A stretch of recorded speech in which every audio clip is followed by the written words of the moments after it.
एक बार की बात है, एक छोटे से गांव में रमेश नाम का एक अमीर लेकिन अकेला आदमी रहता था। उनके पास कई एकड़ जमीन अंता था, अनगिनत जानवर और सुंदर चीजों से भरा एक भव्य घर था। लेकिन उनके पास अपना जीवन साझा करने के लिए कोई नहीं था। रमेश ने अपने वर्षों में धन इकट्ठा करने में बिताया था, फिर भी वह शायद ही कभी अपने पड़ोसियों से बात करते थे या किसी जरूरतमंद की मदद करते थे।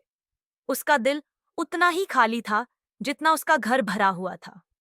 एक शाम या मुझे आम की आ किश्ती जब वह गांव से गुजर रहा था, उसने एक युवा लड़के किरण को देखा जो एक बुजुर्ग महिला को उसके घर तक पानी ले जाने में मदद कर रहा था। रमेश उत्सुकता से देखता रहा। अपनी ताकत के बावजूद उसे याद नहीं आ रहा था कि आखिरी बार उसने दयालु होने के लिए किसी की मदद कब की थी। किरण ने रमेश को देखते हुए देखा और उसे देखकर गर्मजोशी से मुस्कुराई। रमेश को हाथ हिलाया, अजीब महसूस करते हुए सिर हिलाया, लेकिन जल्दी से चली गई। उस रात रमेश को एक अनोखा सपना आया। इसमें एक बुद्धिमान बूढ़े ऋषि ने प्रकट होकर उससे कहा, रमेश, तुम्हारा धन प्रचुर है, फिर भी तुम सबसे विनम्र ग्रामीण की तुलना में आत्मा में गरीब हो। तुम सोने में खुशी ढूंढते हो, लेकिन सच्चा धन दयालुता में है। कल आपको दयालुता साझा करने की शक्ति प्राप्त होगी और तभी आप सच्चे आनंद को जान पाएंगे।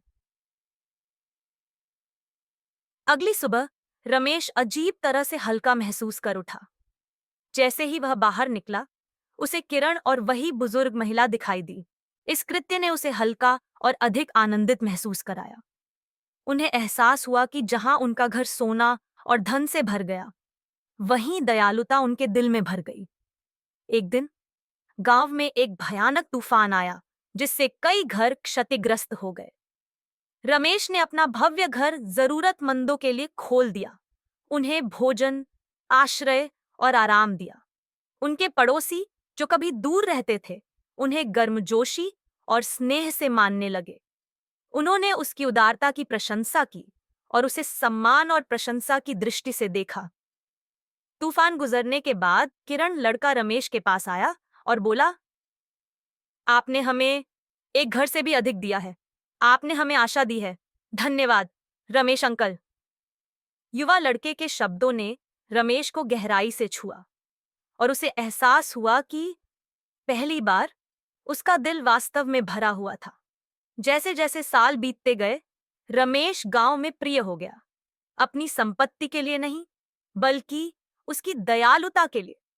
उसने जान लिया था कि दौलत खत्म हो जाती है, दयालुता का प्रभाव हमेशा के लिए रहता है।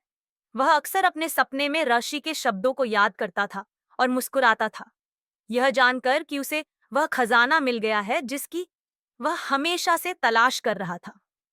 शिक्षा। सच्चा धन अमीरी में नहीं बल्कि दयालुता में पाया जाता है।